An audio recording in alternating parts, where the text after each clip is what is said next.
So this session is on innovative leadership.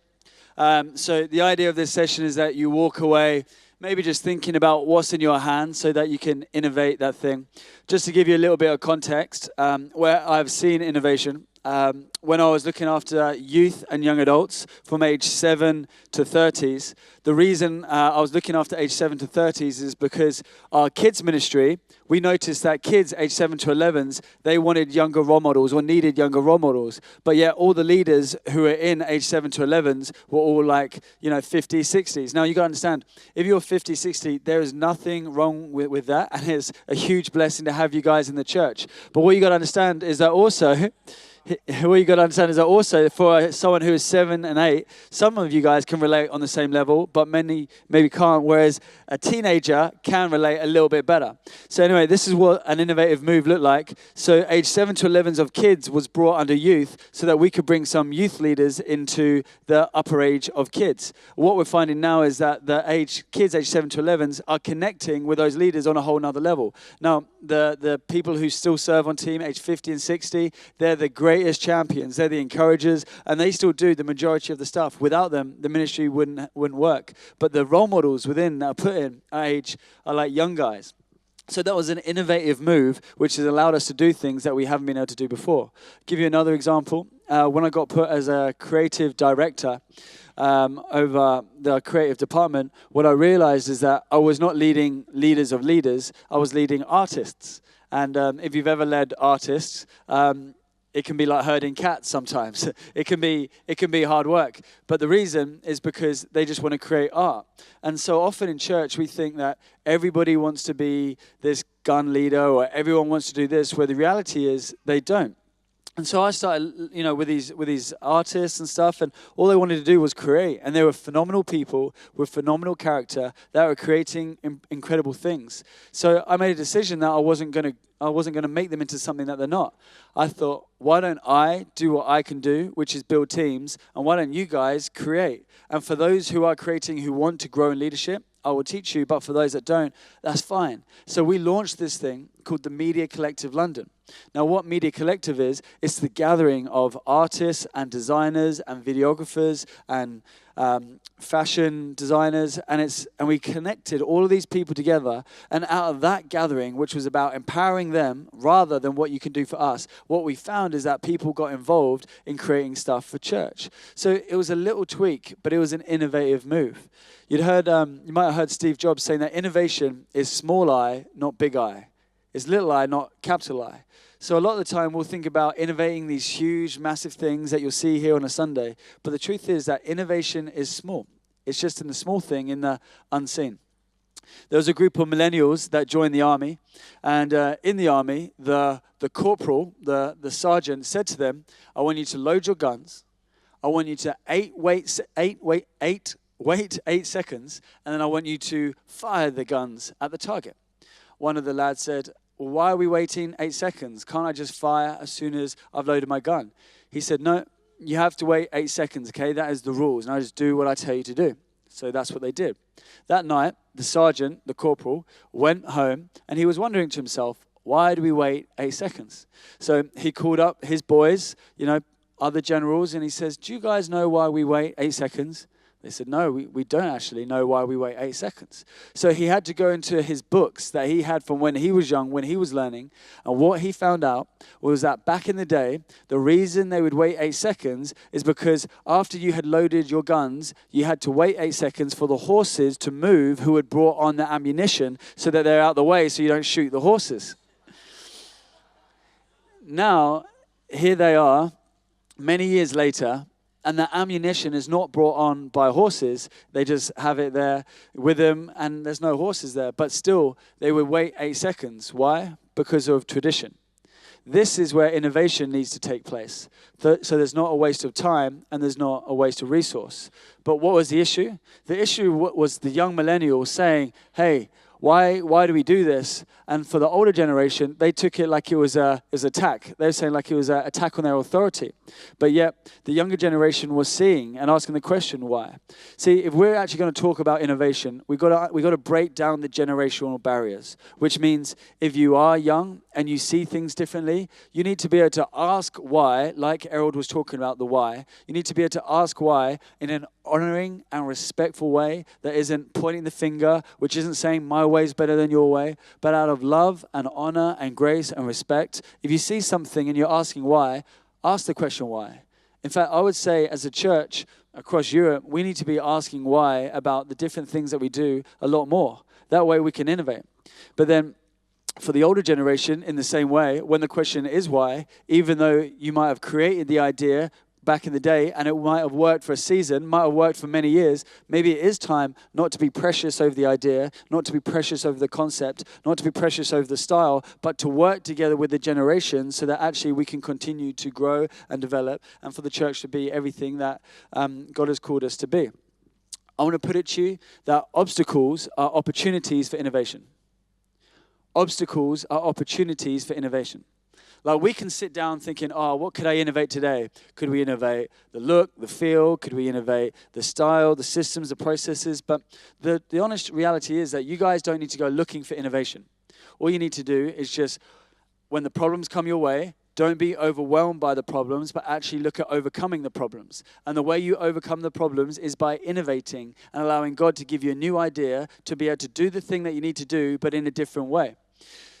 The thing that will stop you is fear of failure. Fear of failure is what stops innovation. And maybe you can just think about your own personal life. And I'll ask the question, like, have you taken a risk recently? Have you got outside your comfort zone? Or do you live in the comfortable zone because you have a fear of failure? Fear of failure will stop you from innovating. Now, if you want to know whether you have a fear of failure within your team, within your community, you just need to look to see if the blame game is there. The blame game. If something goes wrong, if you fail and everyone is blaming each other, oh, it wasn't me, it was them. Oh, no, it wasn't because of this, it was because of that person. If you're constantly blaming each other, then you have a fear of failure. If you're constantly blaming each other, that is not a culture where innovation is going to be able to develop.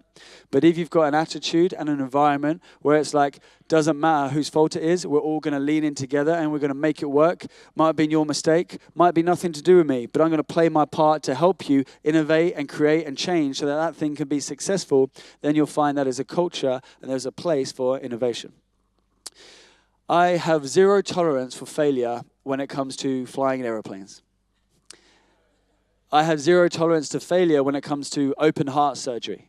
If I was having open heart surgery and the doctor said, oops, sorry, I dropped my scalpel in your heart, I would not be okay with that.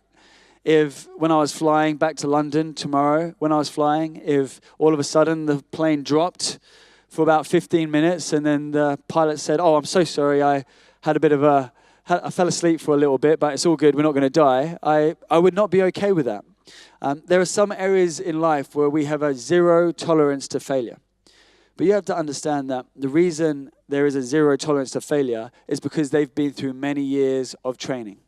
And through those many years of training, they have tried and failed, tried and failed, tried and failed. They've had flight simulators, they've had test bodies, and because they've had so much practice, because they've failed so much, now they hardly ever fail. Isn't it amazing how sometimes in church we say, hey, come and join team. It's going to be fun. You're going to love it. 3 weeks in, we make a mistake, we drop the ball, and all of a sudden it's like, how could you do that? As if we expect people to be perfect overnight. That is not the reality. We are not pilots, and we're not open heart surgery doctors. We are people in his house learning on the go. Now, of course, in 7 to 10 years' time, you might fail a lot less. I feel like I'm failing a lot less than when I first started in my job because I've tried and failed. But the key is that you have to welcome failure. You have to be okay with failure. Now, the way that you actually see any innovative idea become a reality is through people. Let me just take you into the fashion world for a sec. In the fashion world, you have the innovators. They're the people that come up with these crazy out there outfits. Like you look at the catwalk and it's like coming off here and it's coming down here and it's crazy. It looks like a piece of art. They're the innovators. They're the ones that come up with the concepts. From there, they're the trendsetters. Those people take those ideas from the catwalk and they put it into everyday streetwear. And you see them walking down the street, especially in London, and you're like, nah, I will never, ever wear that. Like, it looks like they're wearing an all-in-one curtain, or it's like, it just, when skinny jeans came in, and you're like, I will never, ever, ever, ever wear skinny jeans until everyone else does. See, this is the next tier. The next tier is a trend follower. If you buy your clothes from H&M or Zara or Topman or Primark or Aldi or whatever shops you have here, you guys are not trendsetters or innovators. You guys, like me, we are trend followers. There is no risk when we buy stuff from H&M. We know it's on trend because we have seen it in the magazines and the TV screens. There is no risk. And then below that, the final tier is the mainstreamers. And in the fashion world, that just be every single person who just buys an item of clothing. Now, whether you think you're fashionable or not fashionable, that's not what I'm talking about here. Every single person in this room has selected their clothes that they're wearing today, and you have selected it because you like it. Either you like the color blue or you like the color red. You like the material, you like the cut, whatever. You have chosen that piece of clothing because you like it. Somebody somewhere innovated it. Then there was a trendsetter, then there was a trend follower, and now we all have it together.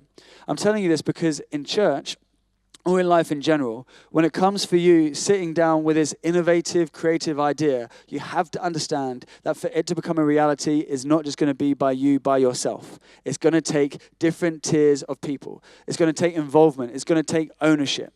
Sometimes we like to lead with a dictation. Hey, this is what we're doing. We're going this way. But actually what I find is one of the most successful things is by having an idea and then sitting down with some people, the trendsetters, and say, what do you guys think about that? What do you guys think about this? And then we test the waters. Now, many things that the trendsetters wear out there do not end up in the shops. Why? Because they wore it out there and everyone's like, nah, that's never going to work, and it never did work. And so they stopped wearing that thing. But the things which are successful, which go down into the mainstream, have gone through different tiers of people being involved. I'm saying this because wouldn't it be amazing if we were in a church where the team and the leadership were coming up with these crazy, adventurous, epic, full of imagination ideas about what's going to happen in the city?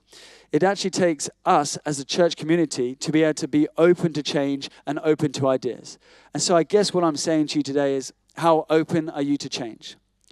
How open are you to the style changing? How open are you, to something new? Because you've got to remember, the motivation for the fashion world is for fame, is for fortune, is for prominence, is for popularity, is for prosperity, is for all those things. But our motivation is for one thing and one thing only: to make sure that every single person in this city has an opportunity to hear about how good and how great our God is. So there's got to be a level of trust that the reason these innovative ideas are being tried out and tested throughout our leadership team and throughout church, it is for the people, it is for the community, so that the church can be all that it can be. As soon as we start resisting, as soon as we start saying, no, I don't like change, no, I like it the way it is, no, I just want to be comfortable, then what we're doing is we're actually saying we don't care about the future of the church. We don't care about the next generation. I don't believe that church exists for the members. I believe that church exists for the non-members, the people who aren't even here yet. And I know, if you guys led the way as a church who was open to innovation and open to changing the game, there's no limit to what could do in you and through you. Because guaranteed, God has got some world-changing ideas, not just Netherlands, world-changing ideas that God can put in your heart today, that you could do something so significant for His glory. But sometimes the only thing that stops us is our own mindset. But as Steve Jobs says, let's challenge the status quo, let's think differently, and let's think outside the box. Walt Disney was an innovator for fun fairs. McDonald's was an innovator for fast food. Steve Jobs was an innovator for technology. I believe to the bottom of my heart that what we're part of is much greater than a fun fair, is much greater and significant than a food chain, is much greater than technology. What we're part of is not seasonal, it is eternal. And so I believe we should be the leaders in innovation. We should be the leaders in change. We should be the leaders of imagination. And so if you want some fresh imagination, all you need to do is spend some more time with the one who gave you imagination, our creator, our savior. Every time we worship, that's not Christian karaoke. That's spending time in the presence of God. It's time with the presence of God. It's singing about His truth and His wonder.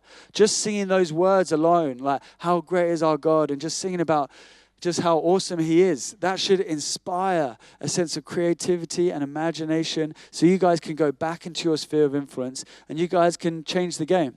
A guy called Jesse Owens ran 1 mile in under 4 minutes in Oxford, in England. He did it. Now, up until that day, no one believed it was possible. But yet, he did it. And then after he did it, guess what?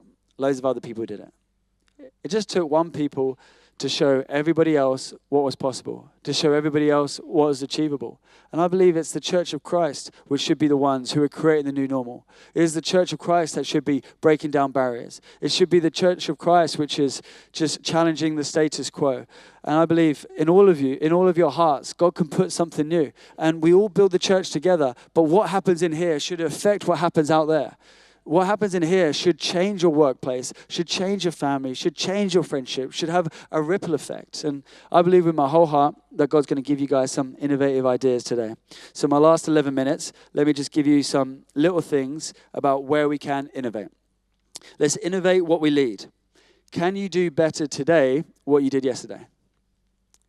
Can you do better today what you did yesterday? It's very easy to want to innovate what someone else does. I know. And like say they're not part of your team, they're not part of what you do for leadership, but you see them and you think that it's failing. It's going to be very easy for you to point the finger and say, hey, you really should change that. But here's the thing. If you are not willing to pay the price and help them to change that thing, then the key is to keep quiet and just to bring change to what you're leading. Be faithful with what's in your own hand, and then when that has been fruitful and that has been successful, then you'll be asked to bring ideas and innovation to other things. But so often we want to change everyone else's thing, and we think our thing is perfect. But the truth is we just have blind spots in what we're leading. But if we want to be innovative, it's about looking past the blind spots, helping, allowing to look through them, and then actually innovating what's in front of you. Next one, innovate tradition with lack of purpose. Innovate tradition with lack of purpose. What methods have lost their meaning? The Queen used to arrive into Buckingham Palace by horse and cart, and there would be a soldier there who would stand by the stairs and he would give carrots to the horses. Now, the Queen does not come in the front. She comes in the back way, and she doesn't come in by horse and cart. Most of the time, she comes in by car. But yet, do you know there's still a guy who stands by the front, by the stairs, because that's what they've always done. Because he stood there to give the carrots to the horses, but now the horse isn't there. That is something that needs to be innovated, because he's going to spend his whole life doing nothing. In the same way, we can do the same thing. So we need to innovate things that have lost their sense of meaning. Innovate lack of vision. Innovate lack of vision. Now, I know Pastors Errol and Matilda bring so much vision to the church, but you've got to understand that vision is like fuel, and vision is something for you guys to share with your teams. Like, you can have vision for your family, you can have vision for your friends, you can have vision for your workplace, you can have vision for what you lead. I love this quote by Stephen Furtick. If the vision is not intimidating to you, it's insulting to God. If the vision is not intimidating to you, it's insulting to God. So the vision should scare you a little bit. It should cause you to have to get out of your comfort zone. It should leave margin for the miraculous, where you're like, God, I know I can't, but I know you can. So in my weakness, will you be my strength? There's got to be a place for God to do what only he can do. So we need vision for what we lead. Innovate areas of decline. Innovate areas of decline. Now, I don't know who I'm speaking to here. I don't really know who leads teams, who doesn't, but regardless of what you lead, if something is declining, that's where you need to bring innovation. That's something that's not working.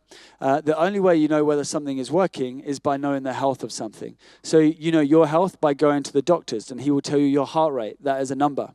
In Luke 15, the shepherd goes after the one lost sheep. How does he know one is lost? Because he has counted the 99. He didn't just guesstimate. No, he knew. He counted the 99, so he went after the one. The only way you truly know whether something is declining or inclining is by actually knowing the numbers and the health. Now, there's this ongoing conversation, like church shouldn't be about the numbers. You're right. we're not about the numbers, we're about people, but the only way you know if people are actually in a healthy place is through numbers.